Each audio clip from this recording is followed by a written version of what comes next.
I'm Logan Crawford, and right now on GBN, we're diving into a delicious celebration of flavor and culture with an amazing book. It is called A Puerto Rican Fusion Cookbook by a Southern Fried Nuyorican. Her name is CeciliaMAndaluz. She is the author, and she's written this delicious book. It is a vibrant collection that blends Puerto Rican classics with global influences, Italian, Chinese, Southern soul food, and more, creating one-of-a-kind dishes that tell the story of love, family, and heritage. It's more than just a cookbook. It's a culinary passport through Ceci's flavorful life journey. Delighted to have this very talented author join us here today. We thank the team at Atticus Publishing for helping us put her on TV today. And we ask viewers like you to support authors like her by subscribing to our channel and by purchasing her amazing and yummy book. The links are below this interview. Ceci, thank you so much for joining us here today. My pleasure. Thank you. So, Nuyorican is a new term to me, and I've grown up in and around the New York City my whole life. But apparently, it's a New Yorker who's also of Puerto Rican heritage. Tell us a little bit about that. That's pretty much it. Actually, we maintain our culture. Our parents came from Puerto Rico, and we cook Puerto Rican foods. We shop in Puerto Rican stores. We just maintain it. I mean, we're American. We're born. I was born here in the United States, in New York, as a matter of fact. And my mom, she would cook all of the Puerto Rican dishes, mostly Puerto Rican dishes, to be honest with you. And as we were growing up later on in life, the term Nuyorican started popping up.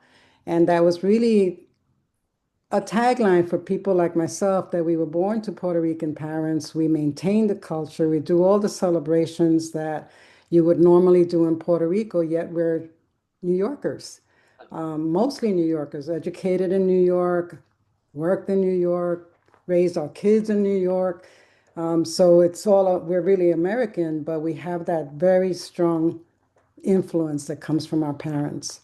And the What are some, tagline became popular. yeah, absolutely. What are some classic Puerto Rican dishes that are among your favorites? Oh my goodness. In my family, one of the favorites is it's arroz con gandule, which is rice. It's flavored rice with pigeon peas. And we serve that with pernil, which is pork shoulder roast. We season it really nicely with garlic and salt, pepper, oregano. We make like a paste out of it. We mash it in a mortar and pestle the old way. And then we rub it onto the meat and we put some what's called mojo, which is just like a seasoning, a tenderizer. And we cover it up and put it in the refrigerator, let it marinate. And then when we bake it, it comes out, the cover, the skin of the pork is very thick and crunchy. And in my family, the boys used to fight for that. You couldn't get enough of it. And the meat itself comes out very tender and juicy, very flavorful. And we serve it with the rice. We also serve it with ripe plantains, if you're familiar with that. We call it plátanos fritos. But in the United States, they call it plantains. They created a new word for it. And that's a Exactly. real family favorite in our house. Another favorite is empanadillas, which is very similar to empanadas that Mexicans make and other cultures. But ours, we make the flour, we make the dough ourselves. We fill it with all kinds of meat. Sometimes we fill it with, I've actually made it with langostini, which is like baby lobsters. And my kids love that. And another favorite is pasteles, which is a holiday favorite.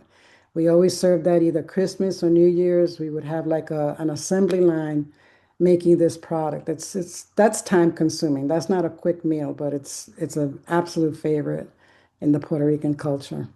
Sounds great. What dish in this cookbook do you think best represents your personality or is a dish you just couldn't wait to share with the public? Actually, empanadillas, which is what I just mentioned, it's a Yeah. meat turnover. You can make it with all kinds of fillings. I create my own dough.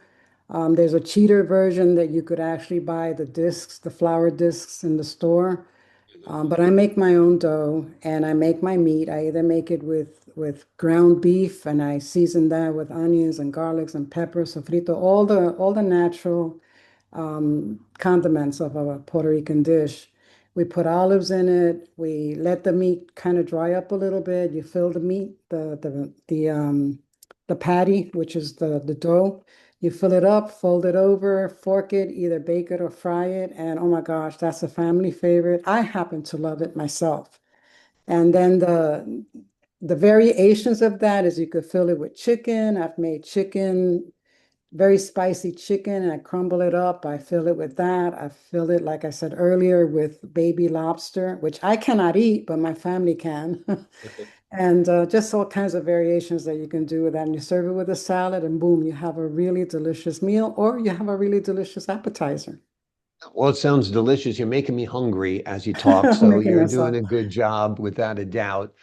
I should have some of your food here and eat it while we're talking. That would That be would be great. nice. Yeah, that would be awesome. Especially nice for me. Let me ask you this. Talk about the fusion aspect of this book. Blend in Chinese influences, Italian influences, Southern fried influences. Tell us about that. Well, I make what we call sofrito. Sofrito is a bunch of herbs. You use onions, aromatics really. You use onions and peppers and fresh garlic and cilantro. And there's this little tiny peppers called ajíes dulces. They look like baby peppers. They're actually sweet. And I blend that all in a blender, a food processor, and I make a jar of it and I keep it handy. And we call that sofrito. You could also make it, dish by dish, but I add that. Like for example, I just made General Tso chicken the other day. And in my chicken, usually the Chinese version of that is you take the chicken, you cut it up, you use cornstarch to powder it, and then you fry it.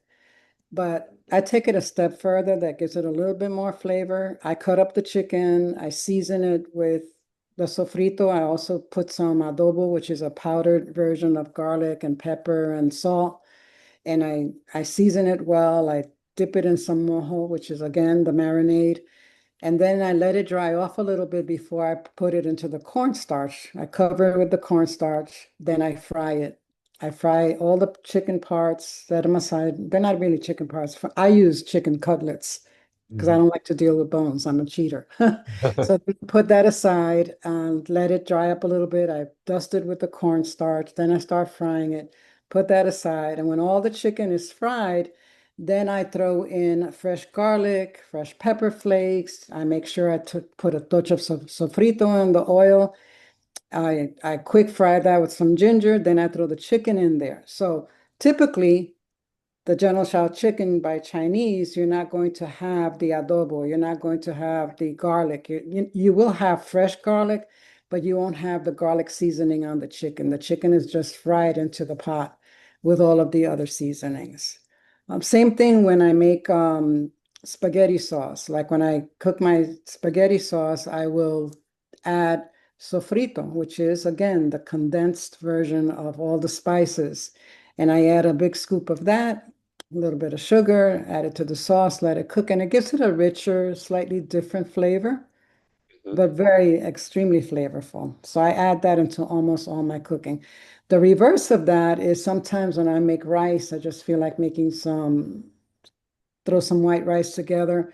I'll take some of the Chinese spices. I'll take a little ginger, take a little soy sauce, take a little bit of sofrito, take a little dab of everything, mix it up, and I make the rice comes out like a very flavorful Oriental rice. And very easy to make, very quick. And it's a mix of different foods from different countries. Awesome. Sounds great. Like I said, you're making me hungry, so you're doing your job here today. Talk to us about the structure of the book. Are there appetizers, entrees, desserts? Tell us how it works. Yes, I put together first appetizers, then I put entrees according to the country that they originate from. Mhm. Like I'll have a section of international dishes, which will include some of the Chinese dishes, some of the Italian dishes that I make. Others will be like entrees with your meats, like roast lamb, roast pork, um, like I broke it down to those sections. I even have a little section on the rums of Puerto Rico because they're so popular in Puerto Rico. So a couple of drinks that we make, like piña colada and manchata. There's a bunch of those that, people really like and enjoy, and they're easy to make. So I pop some of those in there. I also have some desserts, which some of the other traditional ones that we make, like flan, buding, which is a bread pudding. But then I throw in my own versions of things that I've doctored, which I'll use a cake mix. And people don't believe it's coming from a cake mix. They think it's coming from scratch. So I don't tell them it's not from scratch. I just let them enjoy it. And I'll add various seasonings to it and not seasoning spices. Like I'll put vanilla, I'll put coconut, I'll put almond extract, and maybe add some raisins and some whatever I could think of, whatever's in the kitchen that I just feel like throwing into the cake mix, and out comes a really delicious, flavorful, and easy cake. So I have a lot of that in the book as well. So, all the favorites, my family favorites, like I mentioned before, pasteles, empanadillas, and all the different fillings. I have a section just for the fillings, how to make the chicken filling, how to make the beef filling, how to make fish or whatever, even cheeses. There's a variation of things that you can make with empanadas. I put the favorite rices. Like I said earlier, arroz con gandules is a very traditional meal. In Puerto Rico, you usually find that around the holidays, but we make it rather frequently because my family loves it. And it's one of my favorites too. I have rice and beans. I have a couple of Mexican dishes, like my version of enchiladas, um, which is very similar, except that again, I season the meat a little differently when I make it. I do throw a little bit of sauce in it. I make sure I have sofrito in it. So those are some of the variations that I It could, sounds that I great. have. I think I'm going to have to take a drive to Washington Heights today, find a good Puerto Rican restaurant, and get some of these wonderful dishes that you recommended. Or better yet, get your book. The Here book it is is. called, oh, you got it there? It's a beautiful book. It's loaded Pardon me. with delicious recipes. It is called A Puerto Rican Fusion Cookbook by a Southern Fried Nuyorican.